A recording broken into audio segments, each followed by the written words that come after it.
Mau rekam dulu. Oke, silakan Yas, ditampilkan, diputar videonya. Assalamualaikum warahmatullahi wabarakatuh. Perkenalkan semuanya, kami dari kelompok 8. Pada kesempatan kali ini kami akan menjelaskan mengenai teknologi tepat guna, yaitu triboelectric nanogenerator yang menggunakan silica based powder. Next. Table of contents-nya yang pertama adalah introduction, yang kedua experimental, lalu results dan conclusion. Next.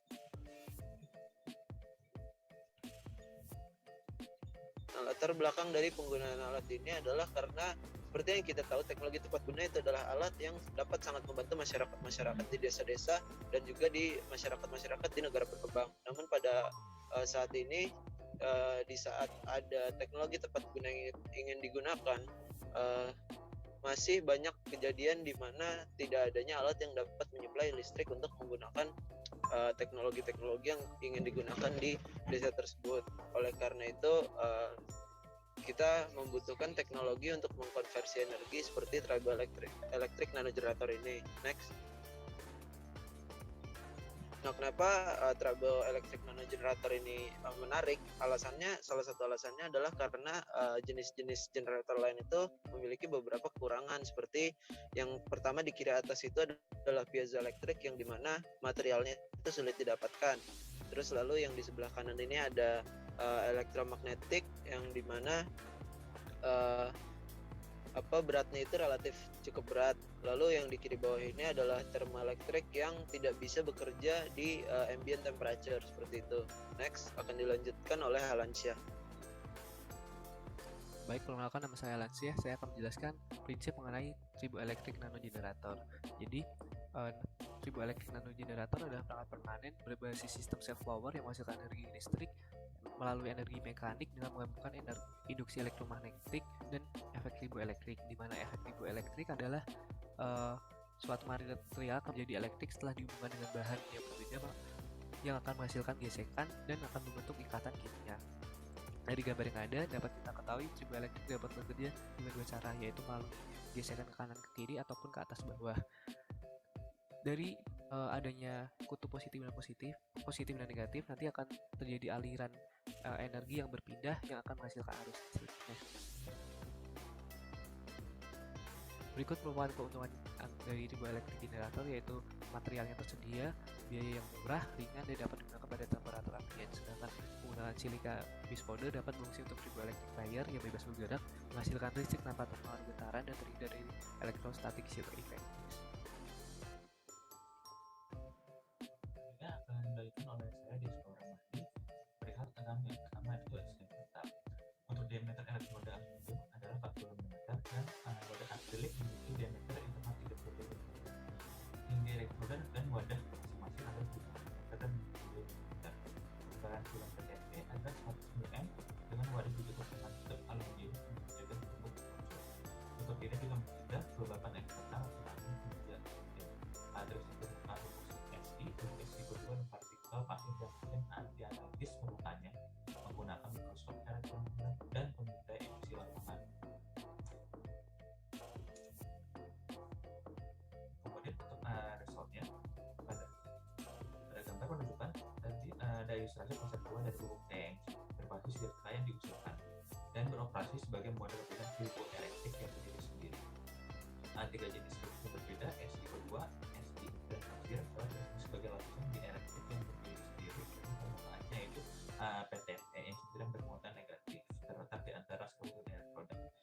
Lebih banyak elektron yang ditransfer ke permukaan kontak dua bahan lain antara SiO2 dan PTFE daripada antara elektroda Al dan SiO2. Menurut triboelectric, SiO2 cenderung menggunakan positif daripada aluminium. Sebaliknya, PTFE cenderung menggunakan negatif dan efek triboelectric, dan yang lebih besar pada permukaan antara PTFE dan SiO2 daripada antara aluminium dan SiO2. Kemudian saya Jeremy akan melanjutkan. Untuk mengambil energi gerakan horizontal, elektroda terletak tegak lurus terhadap arah bubuk, sedangkan dalam mode gerakan lateral, elektroda terletak paralel terhadap arah bubuk bergerak. Partikel yang lebih akan mempercepat meningkatkan area kontak dan menghasilkan peningkatan potensial listrik antara satu elektroda dan elektroda yang lainnya.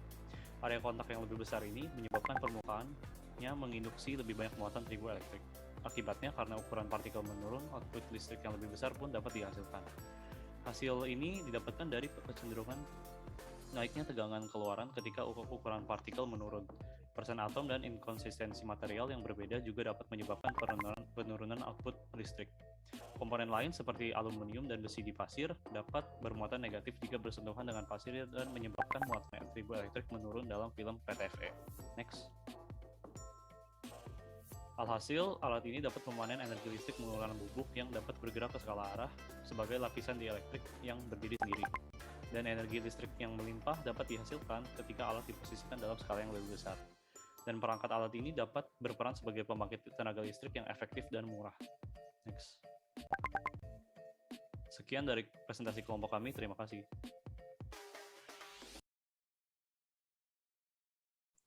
Saya bingung tadi, apalagi pada saat di video yang mulai dari eksperimen itu suaranya nggak jelas.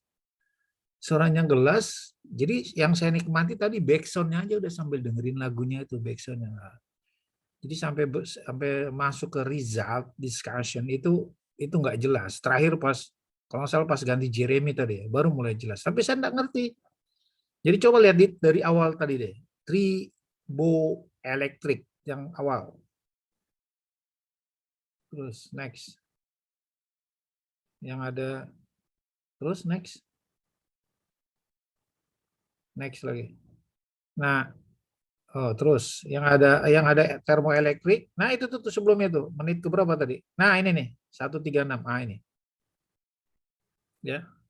Jadi ada metal plate itu yang di mana? Yang di kiri atas itu kan piezoelektrik nih kan. Jadi kalau saya mau kasih note di mana? Ah, ini dia. Ya. Ya, ini kan termoelektrik. Ini apakah yang dimaksud termoelektrik generator? Benar nggak? Siapa tadi ini? Yas. Alamsyah, mana kelompok 8? Udah ini videonya nggak usah dihidupin. Ya, Pak.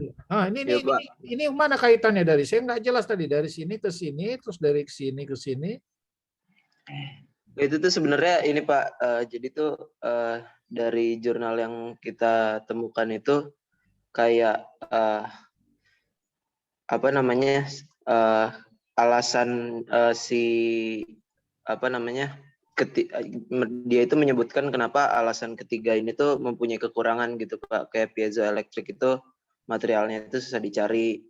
Terus ini sebenarnya sebagai perbandingan aja sih Pak, terus kayak yang apa namanya elektromagnetik itu relatif berat gitu si apa komponennya, terus kalau misalnya termoelektrik itu dia nggak bisa bekerja di ambient temperatur gitu sih Pak. Terus yang dimaksud dengan tribo itu apa? Triboelektrik. Nah yang triboelektrik itu tadi dia itu yang kami tangkap sih dia itu sifat dimana ketika ada dua benda yang apa ya mungkin bahasanya kompatibel gitu Pak. Itu di saat dia digesekkan atau digerakkan naik turun gitu, jadi nempel terus lepas, nempel lepas, itu dia menghasilkan listrik gitu Pak. Seperti magnet Dan, gitu ya? enggak juga sih Pak. Udah kebayang saya. Kamu ada jurnalnya nggak? Tadi nggak disebutin jurnal ini. Jurnalnya itu bentar. Ada di siapa jurnalnya? Walaupun nih ya nggak apa-apa sih ini nggak apa untuk awal. Tapi ini kalau yang saya pengen sebenarnya ini harusnya pure ide dari Anda gitu. Ini Anda dari referensi. Kalau bisa nanti diimplementasikan, saya nggak tahu. Nah ini satu lagi tuh. Itu ringtone-nya siapa itu? Nah itu juga ganggu itu. Buat ya dimatikan dulu. Jangan si Fozon itu. Tuh, siapa itu? Ringtone-nya siapa tuh? Ya, saya Pak dari share screen-nya, Pak. Oh, share screen-nya. Sebentar, saya matikan dulu, Pak.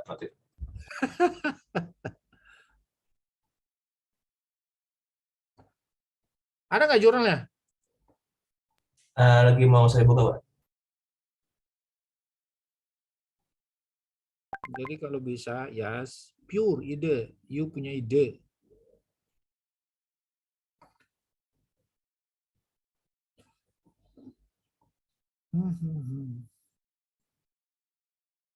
Tribo, saya bayangin tribologi, ilmu pelumas. Ini tribo elektrik.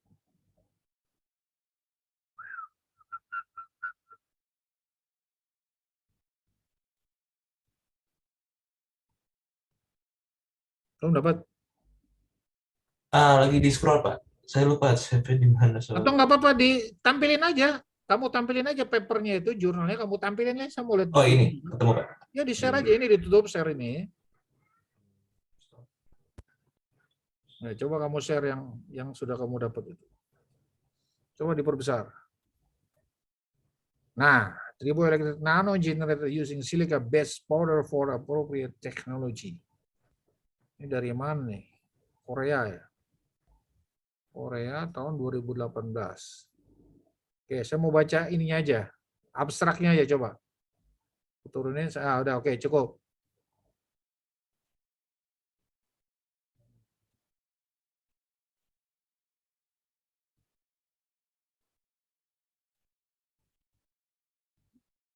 Silica composed of the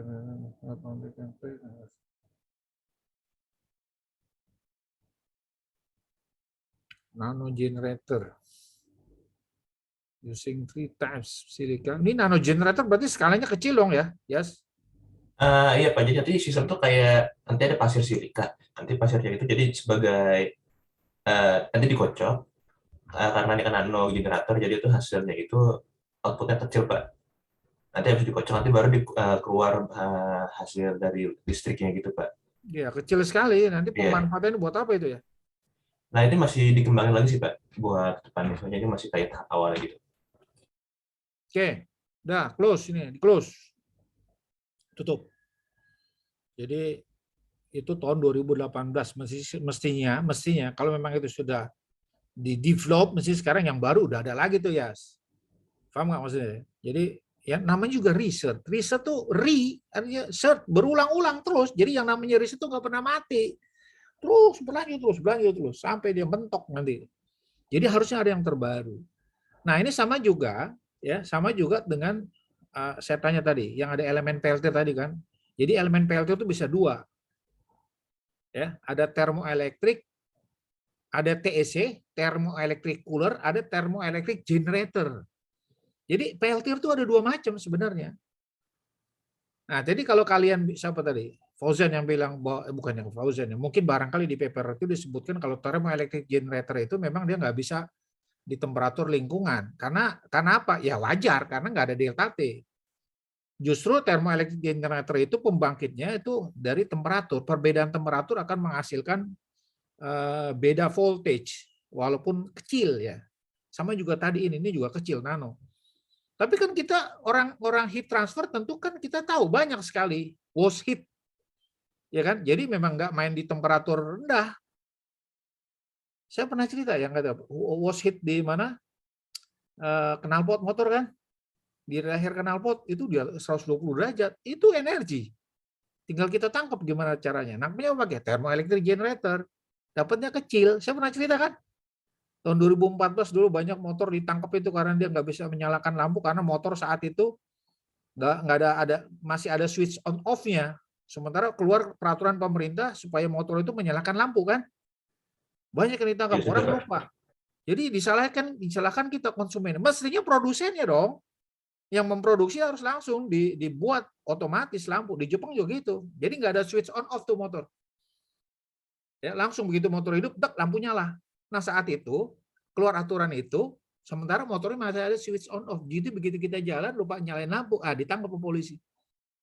Nah akhirnya saat itu saya bikin, ini bisa ada listrik nih dari knalpot itu ditangkap motor, ditangkap motor. Panas yang dari knalpot itu diambil panasnya masukin menjadi thermoelectric generator, dapat tuh daya. Dapat daya, tapi lampunya bukan ngidupin lampu yang ada, kita tambahkan dengan lampu LED. Karena apa? Karena dapat dayanya kecil. Begitu dapat dayanya kecil, kita pakai lampunya LED. Jadi motor hidup, lampu nyala. Nah, tapi sekarang kan udah nggak ada. Motor sekarang udah semuanya otomatis kan. Jadi begitu motor hidupkan, sudah nyala tuh lampu. Nah, saya sekarang kebalikan. Motor saya pasang switch on off. Jadi saya tambahkan. Jadi begitu motor hidup, bukan lampu yang jauhnya nyala. Jadi saya ada lampu tambahan gitu ya. Karena apa cost juga tuh nanti cepet kan, lifetime-nya jadi berkurang kalau hidup terus motor. Nah, itu saya akalin kayak gitu, saya tambahkan switch on off, malah kebalik gitu kan. Ya, oke. Ini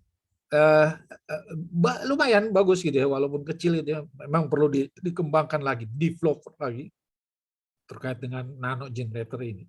Kecil saya bilang, thermoelectric generator pun kecil, tapi kalau sekarang kita bisa manfaatkan, kenapa tidak gitu kan? Sekecil apapun kalau bisa kita manfaatkan. Jadi panas di mana-mana, waste heat. Jadi panas yang terbuang itu harus kita manfaatkan. Oke, good. Berikutnya kelompok siapa? Ini tadi kelompok 8. Pak, kelompok 1 boleh, Pak? Silakan. Oke. Izin share screen ya, Pak? Ya.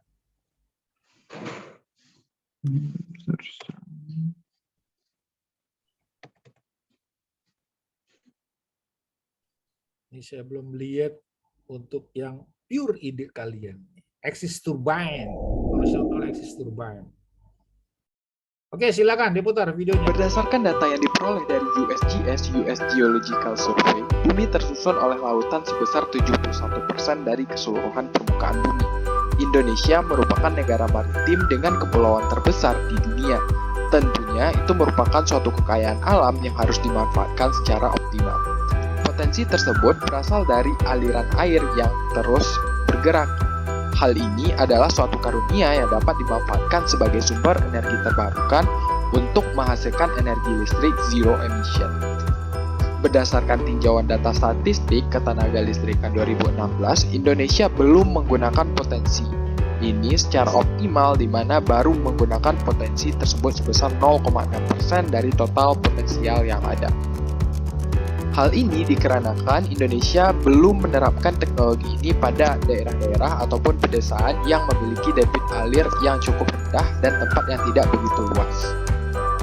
Sehingga kami akan membawakan teknologi yang bernama water rotor hydrokinetic turbine untuk mengoptimalkan aliran air atau potensial air yang ada pada pedesaan.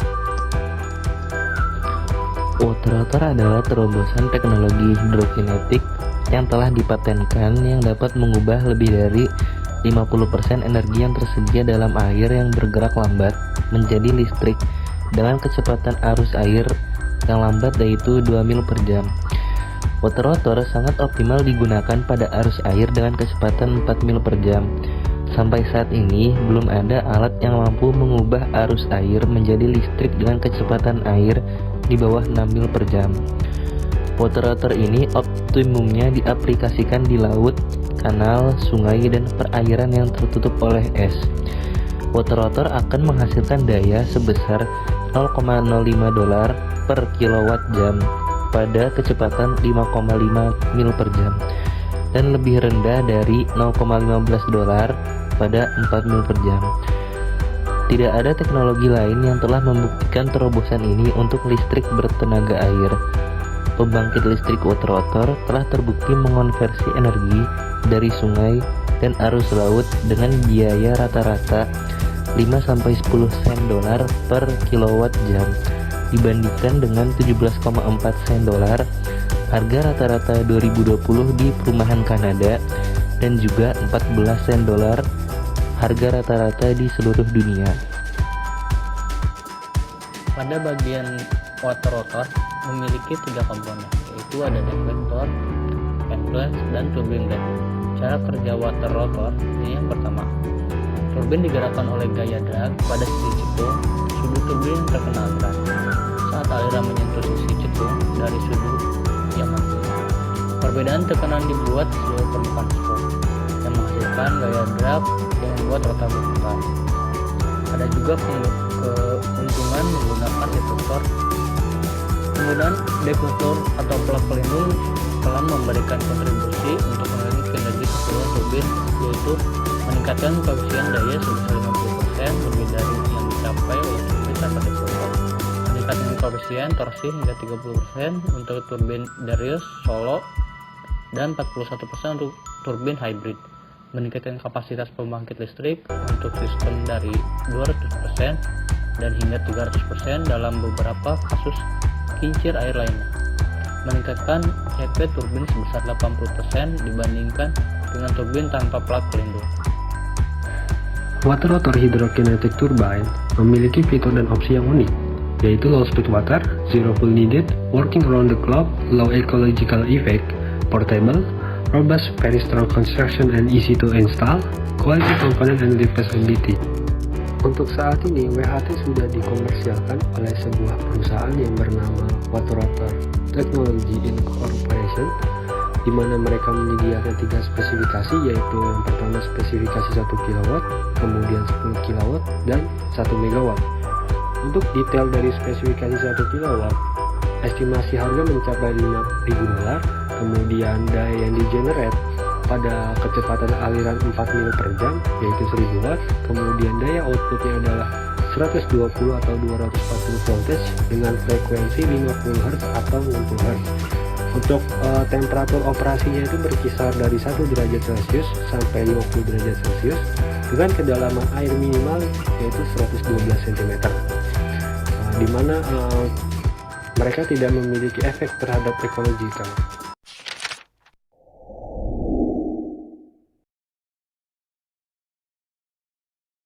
Coba di paling awal, coba ditampilkan paling awal, gambar di slide paling awal.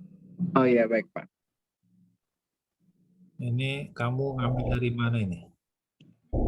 Referensinya dari disebut. Terus Pak. gambar pasti gambar.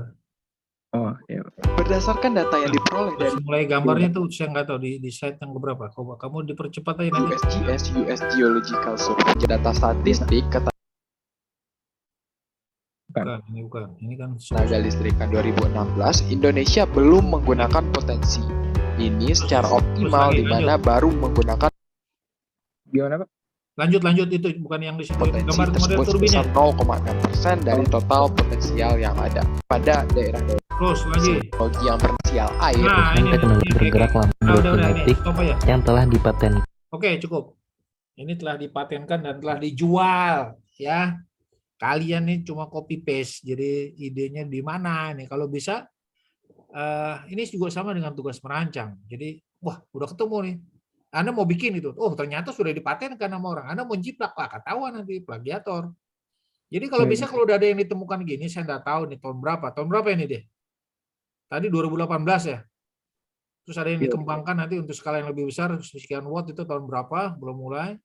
Nah, maksud saya gini, jadi begitu Anda lihat kayak gini, Anda punya ide untuk melakukan inovasi dari yang sudah ada. Itu kalau kita membuat satu ide dari inovasi yang sudah ada, itu udah satu paten baru. Jadi jangan copy paste keseluruhannya nih, Raja. Iya, baik Pak. Saya Jadi, kira itu Pak. Hah? Saya kira Enggak, ini Anda harus ada inovasi di situ. Iya, Paling Pak. sekarang kan udah terbayang. Kalian udah tahu potensi kita, 75 gigawatt air. Mungkin barangkali yang terdata itu untuk yang skala besar. Kalau kita berbicara mikrohidro, saya pikir banyak. Apalagi ini nggak perlu head yang tinggi, ya kan? Jadi maksudnya kita ada udah ada satu ide, Anda bikin inovasi aja di sini, ya. Satu bikin inovasi, ini udah jadi satu paten, ya. Kalau saya secara pribadi saya sebenarnya lebih prefer ke air daripada solar. Kenapa kira-kira? Seperti kemarin yang saya bilang, yang kalian buat kemarin video grup berapa yang ultra small, yang model spiral itu kan. Air kan kita 24 jam nih ngalir terus. Kalau solar kita tergantung cuaca. Dan itu pun cuma siang. Sementara air kan dia mengalir terus kan. Tinggal masalah nanti di sini. Ya di bawah relatif kotoran lebih sedikit lah dibanding yang di permukaan gitu ya, Bang. Terutama plastik-plastik kalau di kita. Tapi kalau bisa sekali lagi kalau ini bisa dimanfaatkan, dikembangkan. Ada satu lagi inovasi di sini. Itu udah luar biasa tuh. Ya, kalian di awal tadi udah cerita potensinya kita air. Gimana caranya? Tinggal nanti upayanya adalah supaya ini jangan diekspor. Diekspor maksudnya gini, ini adanya di Sukabumi, terus untuk memenuhi kebutuhan orang di Bogor, sama aja bohong. Jadi kalau di Sukabumi, pasanglah di Sukabumi untuk daerah situ. Ya. Tentunya ini tantangan buat Anda, gimana cara melakukan inovasi di sini, apakah di besar atau model. Nah, tadi itu ada simulasinya kan? Bagaimana aliran? Itu kamu belajar tuh di mekanika Frida tuh. Jadi di atas itu dia lintasannya lebih banyak, ya, lintasannya lebih banyak sehingga apa yang terjadi, kecepatannya lebih cepat dong. Kecepatan lebih cepat berarti tekanannya lebih rendah. Tekanan lebih rendah di bawah, sementara di bawah kecepatannya lebih rendah berarti tekanannya tinggi. Ada drag tuh nanti itu. Ya, kalau lihat Anda perhatikan sayap pesawat itu bernoli banget. Jadi begitu kecepatan tinggi dia berbanding terbalik dengan tekanan. Kecepatan tinggi, tekanan rendah. Ya, di atas yang sayap pesawat. Di atas sayap pesawat dia kecepatannya tinggi, tekanan rendah. Di bawah tekanannya tinggi, kecepatannya rendah sehingga ada daya angkat, ada lift force. Ya, ada lift force. Nah, ini gimana caranya dia supaya nanti nggak keangkat? Apakah diangkor lagi gitu kan? Lihat nanti tuh yang apa tadi yang saya bilang tadi, simulasi. Nah, untuk hal yang seperti ini memang bagus di-combine dengan simulasi. Sehingga untuk meminimalisir cost, Anda simulasikan dulu. Saat simulasi baru dibikin. Ya, jadi ini tantangan nih buat Anda nih. Yang air ya. Jadi ini airnya udah ada berapa kemarin? Vortex. Kemudian yang ini horizontal, istilahnya rotor ya. Tapi ingat ya, ini udah produce, ini udah ada patennya nih, hati-hati Anda. Ya, jadi kalau mau bikin sesuatu ingat, kalau sudah ada patennya Anda tidak diperkenakan lagi, apalagi nanti sampai mass product. Kalau bisa yang sudah ada ini Anda lakukan inovasi. Ya, saya katakan tadi ada sesuatu yang kita lakukan inovasi di produk yang udah ada itu jadi paten baru. Ya, nih bolpen nih misalnya, kelihatan nggak nih bolpen di mata saya nih. Ini bentuk seperti ini misalnya udah ada patennya. Ini produknya dari pilot. Ya. Terus tiba-tiba di sini, di tengah sini kita kasih rubber. Atau kita kasih sesuai dengan tekstur jari kita. Beda kan? Tapi ada fungsinya kan? Nah, itu udah paten yang baru. Ya. Oke, ditutup dulu ini. Ditutup. Share screen ditutup. Stop dulu. Setelah kelompok ini dari kelompok 6 izin untuk presentasi. Oke, silakan siapkan itu. Ini ditutup dulu. Ya, Oke, jadi baik, Pak. Terima kasih, Pak. kebayang ya yang saya maksud ya, Raja ya. Jadi ya Bayang, buat Pak. kalian juga semua nih. Di sini kan kita belajar gitu. Jadi saya harus kasih tahu ke kalian, jangan hanya copy paste dari ide-ide yang ada, muncullah ide yang baru dari yang sudah ada. Jadi ibaratnya nih kita nggak mulai dari nol. Kita nggak mulai dari nol. Ya, dari yang sudah ada. Malah orang-orang Cina tuh kebanyakan reverse engineering, dia beli tuh. Sama juga motor. Pertama kali siapa yang beli kalau produk baru Suzuki? Yamaha yang beli. Honda yang beli. Buat apa? Dibongkar sama mereka. Keluar produk baru Honda, siapa yang beli? Anak Suzuki, Yamaha yang beli. Buat apa? Dibongkar sama mereka. Apa produk? Jadi kompetitor persaingan bisnis juga kadang-kadang mempengaruhi. Jadi reverse engineering. Jadi kalian nggak mulai dari nol. Ya. Dari yang sudah ada kita bisa buat. Kita lakukan inovasi dari yang sudah ada. Jadi sayang-sayang kos kalau kita mulai ada riset dasar lagi. Bah, dari mana dananya? Jadi yang sudah ada kita kembangkan. Ya. Oke, tadi kelompok siapa? Teddy. Kelompok 6 ya, Ted? Kelompok 6, Pak. Silakan. Izin saya scan ya, Pak. Ya.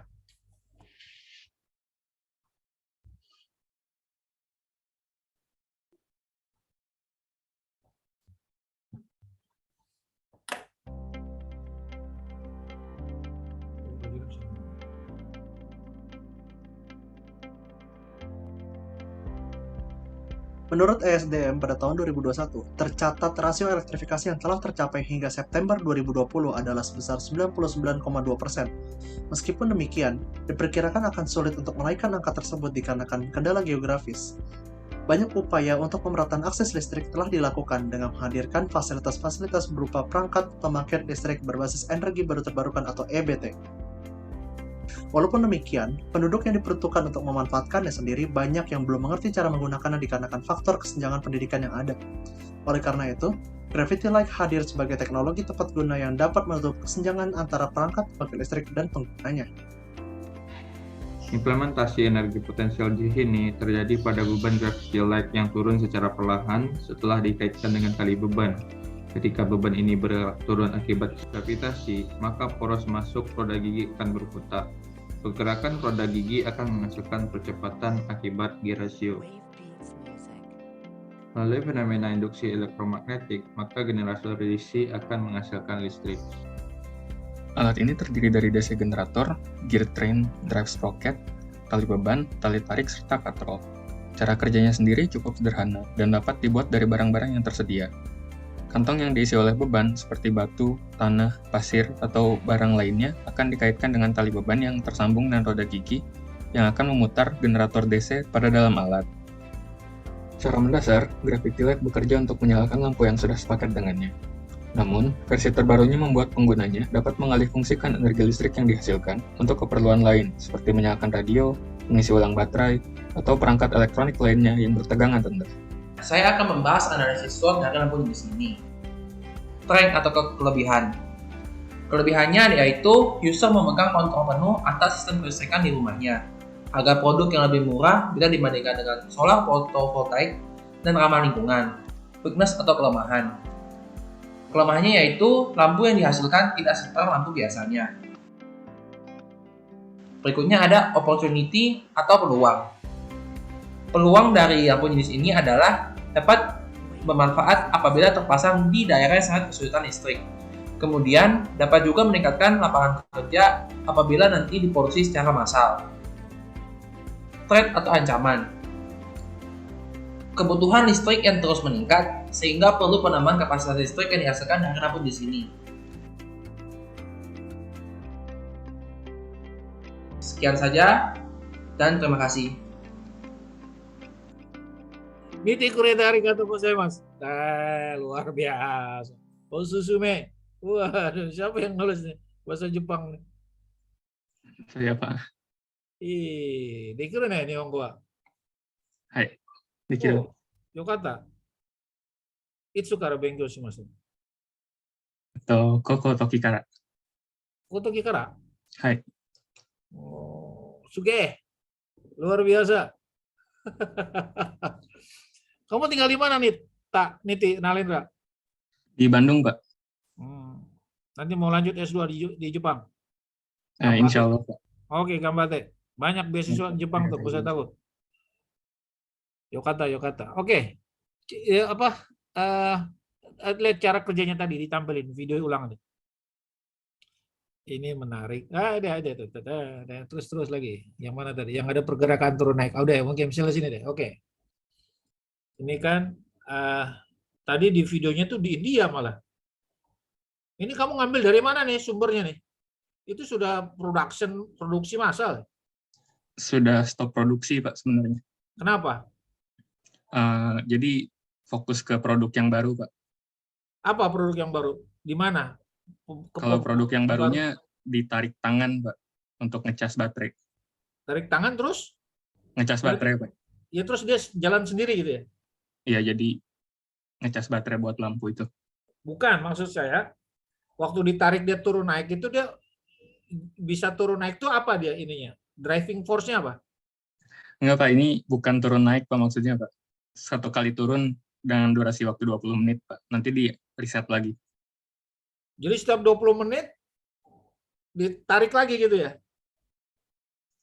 Gitu Betul, maksudnya? Pak. Hah? Betul, di reset lagi, Pak. Setiap 20 menit? Ya, sejauh ini paling ininya 20 menit, Pak. Nah, ini tantangan buat Anda. Gimana caranya supaya bisa 15 menit? 15 menit. Jadi 1 jam. Baik, Pak. Ini kan permainan reduction gear, ini kan permainan gear aja di sini. Tapi ini menarik. Ya. Sebenarnya banyak ini yang kita nih orang mekanik. Anda orang mekanik. Konversi energi dari gerak, dari turun naik jadi putaran, dari putaran jadi listrik, atau dari energi kinetik, macam-macam lah. Jadi ya kalau kita lihat peluang energi gitu ya. Ya tadi kalau saya lihat, wah ini copy paste juga. Nah, sama juga di grup sebelumnya. Kalau bisa ada ide baru tuh, ide baru. Tadi kalau dia 20 menit, kalian kalau bisa 30 menit. Jadi bertahan, kan lebih lama. Kalau tadi dia lampu LED, dia tadi lampu ditambah lagi lampu senter atau apa penggunaannya, atau untuk penggunaan yang lain, itu kan lebih baik lagi. Kalau gini kan bisa langsung dipakai, walaupun barangkali nggak terlalu besar powernya ya, nggak terlalu besar kan powernya. Iya, Pak. Atau nanti tergantung korelasinya nanti ke masanya di sini. Ini kan 12 kilo. Kalau 20 kilo, mestinya lebih banyak lagi dong. Itu bebannya Kak, yang 12 kilo. Iya, 12 kilo bebannya. Maksudnya kan kalau dia 25 kilo, mesti kan dia bisa roda giginya nanti bisa lebih besar lagi. Jadi putarannya lebih banyak lagi, putaran lebih banyak, powernya lebih gede lagi. Coba nih, yang saya bilang tadi tantangan. Itu nanti korelasinya ke sana, ke massa. Farali ingat nggak sih kemana Farali di awal-awal? Massa itu adalah energi. Massa itu adalah energi. Einstein kan mc kuadrat. Ada M di situ, ada massa. Jadi artinya apa? Sebanding. 12 kilo nanti dengan 25 kilo beda. Mungkin barangkali kalau yang saya bilang tadi 30 menit mungkin dia harus 15 kilo. Ya, dengan daya yang sama gitu ya. Daya yang sama, dapat daya yang sama.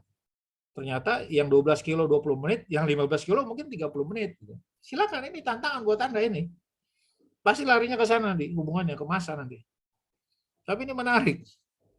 Ya, di awal tadi saya cerita juga kan, kalau terkait dengan proyek, awal-awal aja bagus. Begitu maintenance diserahkan ke masyarakat sekitarnya, mabok lah. Nggak ngerti apa-apa lagi, nggak ada edukasi pula. Nah, ini harus satu paket tuh. Jadi begitu udah disiapkan, teknologinya tepat guna dipakai. Nah, gimana cara ngerawatnya itu harus dipikirkan juga. Oke, good. Terima kasih. Kelompok 6. Terima kasih, Pak. Tadi judulnya apa istilahnya tadi? Gravity apa tadi? Power Gravity light. Gravity power generation of potential energy ya. Oke, silakan. Terakhir nih kelompok berapa nih? Kelompok 3, Pak. 3, silakan.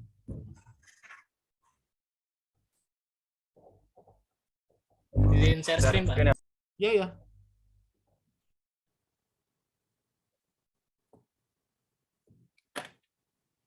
Sudah masuk, Pak. Sudah terlihat. Salawat Nabi, Jumat Berkah, salawat Nabi, Jumat Berkah, putar dan ikuti. Langsung ya, Pak, mulai, Pak. Jangan main-main.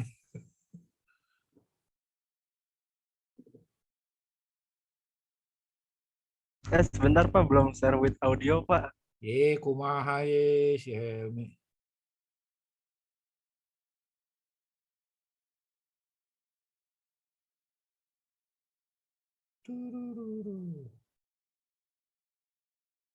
Pengembangan energi angin di Indonesia untuk saat ini masih tergolong rendah, namun memiliki potensi yang besar. Salah satu penyebabnya adalah kecepatan rata-rata angin di Indonesia tergolong kecepatan angin rendah, yaitu berkisar antara 3 meter per second sampai 5 meter per second, sehingga sulit untuk menghasilkan energi listrik dalam skala besar. Meskipun demikian, potensi anginnya tersedia hampir sepanjang tahun, sehingga memungkinkan dikembangkan sistem pembangkit listrik skala kecil. Inovasi dalam memodifikasi kincir angin perlu dikembangkan agar dapat dimanfaatkan dalam kondisi kecepatan angin yang berubah-ubah, dari kecepatan angin rendah hingga kecepatan angin tinggi. Untuk itu, dalam aplikasi konversi energi ini akan diterapkan pembangkit listrik tenaga angin menggunakan sumbu vertikal untuk penerangan rumah tangga skala kecil di pesisir pantai Desa Bulus Pesantren, Kebumen, Jawa Tengah, yang kecepatan anginnya adalah 4,79 meter per second. Data kecepatan angin di lokasi pembangkit selama 1 tahun dapat dilihat pada tabel berikut. Harapannya adalah dengan adanya alat ini dapat bermanfaat untuk masyarakat yang bermukim di daerah pesisir pantai yang belum teraliri listrik dari PLN. Jenis turbin yang digunakan adalah Darius Wind Turbine.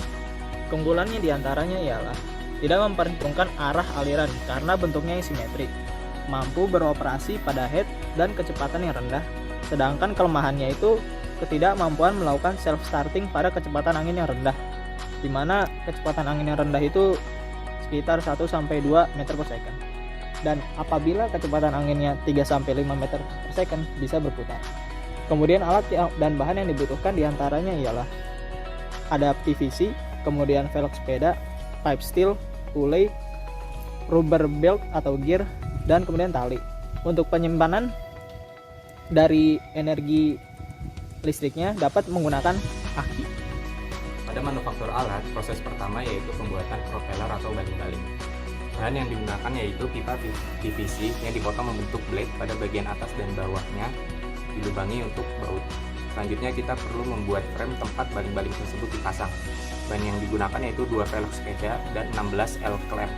8 L-clamp dipasang dengan cara dilas pada velg. Proses kedua yaitu pembuatan turbine tower atau shaft. Cara pembuatannya yaitu dengan melubangi 2 plat logam dengan mesin bor, lalu sebuah mur dipasang pada satu sisi plat. Selanjutnya, pipa logam dipotong dengan panjang yang ditentukan dengan gerinda. Terakhir, 2 plat logam dilas pada pipa dengan mur menghadap keluar pipa. Proses terakhir yaitu menghubungkan semua komponen. Kedua velg disambungkan dengan baut kemur pada shaft. Lalu 8 blade PVC dipasang pada L-clamp dengan baut. Setelah itu pada velg bagian bawah dipasang belt karet yang dihubungkan dengan rotor generator yang terhubung dengan aki yang dihubungkan pada lampu. Yang terakhir, rangkaian turbin dilas pada tiang besi agar baling-baling berada di tempat tinggi.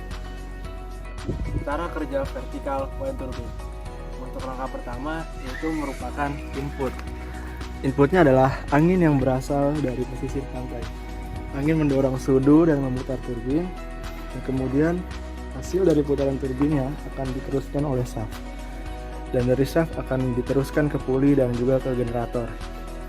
Dalam generator tersebut, energi akan dikonversi dan akan menghasilkan energi listrik. Model kincir angin sumbu vertikal jenis ini mudah dalam perakitan dan juga dapat digunakan secara portable. Kemudian, pembangkit listrik tenaga angin sumbu vertikal untuk penentangan rumah tangga dapat diterapkan di daerah pesisir pantai yang belum terjangkau jaringan listrik dari PLN, sehingga dapat menjadi mesin konversi energi yang tepat guna bagi masyarakat. Ada Nazi itu, siapa itu? Siapa tadi kelompoknya siapa nih? Helmi, siapa lagi nih? Norman sama? Faja, Pak. Faja, Pak. Faja, Norman, Helmi, satu lagi? Satu lagi Novel, Pak. Novel mana? Join Zoom. Novelnya mana? Nggak ada? Nggak ada, Pak. Mana dia? Hah? Lagi berhalangan kayaknya, Pak. Cewek aja ada halangan. Ini nggak ada ceweknya di sini ya? Siapa yang ada ceweknya? Oh, si Gebri. Gebri kemana Gebri? Nggak ada nih Gebri. Oke, jadi tadi ambil kasus di Kebumen. Siapa yang dari Kebumen? Saya Pak, Kebumen. Bener datanya tuh 3 sampai 5. Bener Pak, nyari Pak kemarin Pak sama Pak aja Pak.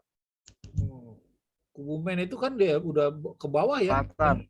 Iya ya Pak, Pantai Selatan. Yang saya bilang kemarin jalur Denles itu kan? Ah benar Pak, Denles. Wow enak tuh, naik motor ngebut di situ. Wah, sepi Pak, enak Pak. Ih, sepi apa? Ada orang nyebrang ya nggak bisa ngerem.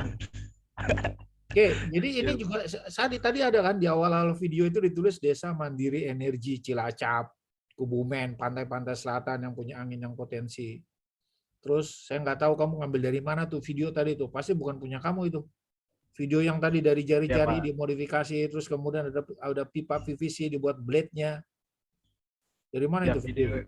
Videonya ini Pak dari beberapa video di YouTube gitu kita satuin kira-kira cocok sama omongan kita gitu, buat memperkuat omongan kita.